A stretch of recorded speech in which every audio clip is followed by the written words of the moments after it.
Before nations had borders, before history had names, before laws were written in stone, there were people who believed God when belief made no sense. They had no armies, no platforms, no certainty, only faith. History remembers kings and conquerors. Heaven remembers the faithful. This is not a story about perfection. It is a story about obedience. Because when faith moves in one human heart, history shifts. Tonight we journey through the lives of people whose faith became the foundation of civilizations.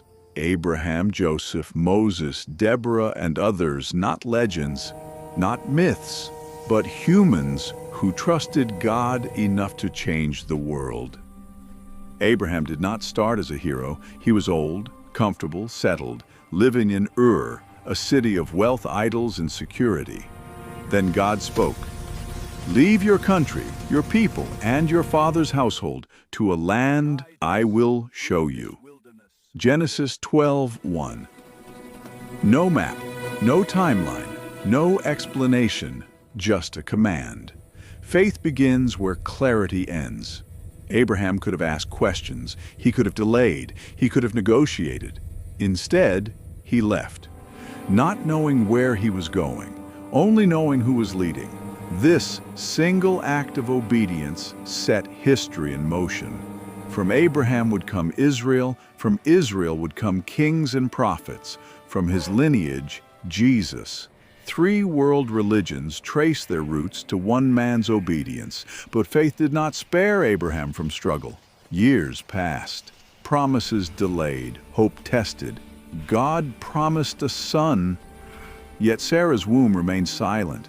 Faith was stretched between promise and reality, and Abraham failed. He tried to help God. Ishmael was born, bringing conflict still felt today. Yet God did not cancel the covenant, because faith is not about flawlessness, it's about trust. Finally, Isaac was born. Then came the ultimate test. Take your son, your only son, whom you love, and offer him. Genesis 22. Abraham climbed the mountain carrying both fire and faith. He did not understand, but he trusted. At the last moment, God provided a ram. Faith passed the test. Joseph was young, gifted, favored, and hated for it. His brothers betrayed him, sold him for silver, erased him from the family story. Faith often begins with rejection. Joseph was taken to Egypt, a land of idols and power. There he served faithfully and was falsely accused. Prison followed. Years passed. Dreams faded. Hope tested. Yet Joseph never abandoned integrity. Faith is what you hold on to when obedience costs you everything. In prison, Joseph interpreted dreams, yet remained forgotten. Until one day Pharaoh dreamed. Joseph was summoned, from prisoner to prime minister in a day. God can restore in a moment what took years to break. Joseph rose to power, not to avenge his pain, but to preserve life. When famine struck, his brothers came, bowing before him. Joseph had power over those who hurt him. Instead, he chose forgiveness. You meant it for evil, but God meant it for good. Genesis 50:20. Because of Joseph's faith, Israel survived. Faith doesn't just save individuals, it preserves generations. Moses was born under a death sentence. Pharaoh feared the Hebrews and ordered their destruction. But God hid a deliverer inside the enemy's house. Raised in royalty, yet called to deliver slaves. When Moses killed an Egyptian, he fled. 40 years in the wilderness, forgotten, humbled, broken. Then God appeared in fire. "I have seen the suffering of my people. Now go, I am sending you." Exodus 3. Moses resisted. "I am slow of speech.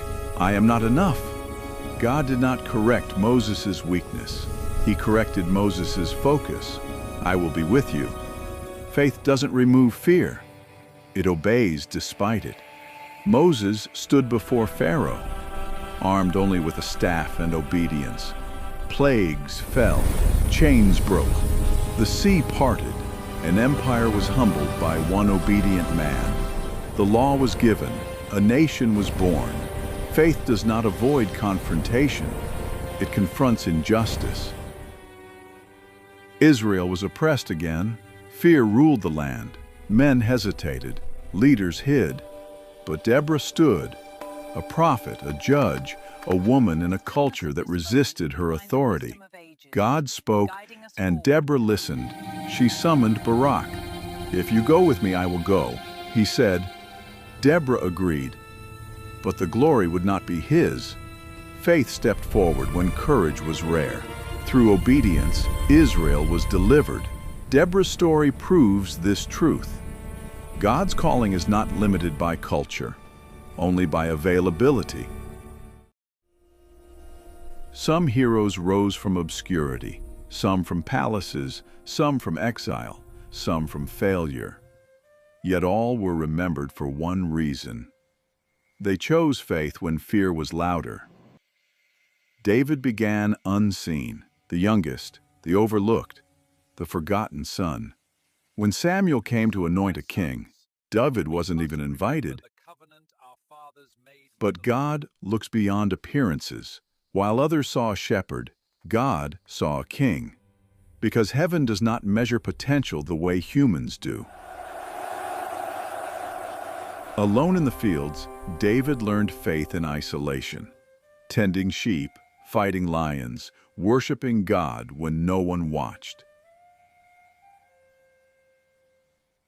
So when Goliath stood, David was already prepared, not with armor, not with experience, but with trust in the living God.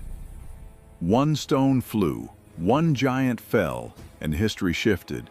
Israel saw victory, but David's journey was only beginning. David became king, and Israel entered its golden age. But faith victories do not cancel human weakness. Power grew, discipline faded. A rooftop, a glance, a decision. Sin entered quietly, and destruction followed loudly. David fell hard, yet what defined him was not his failure, but his repentance. No excuses, no blame. Just a broken heart crying out, "Create in me a clean heart, O God." And God restored what sin had broken. From David's broken line came the Messiah. His story teaches us this truth. Failure does not disqualify repentance. Pride does. Esther was an orphan, a foreigner, a woman living in exile. Yet she was crowned queen of the Persian Empire.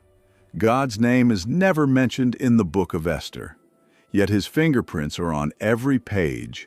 A decree was written. Genocide planned, an entire people marked for destruction. And Esther stood at a crossroads. To speak meant risking death. To stay silent meant certain loss. Faith does not always roar.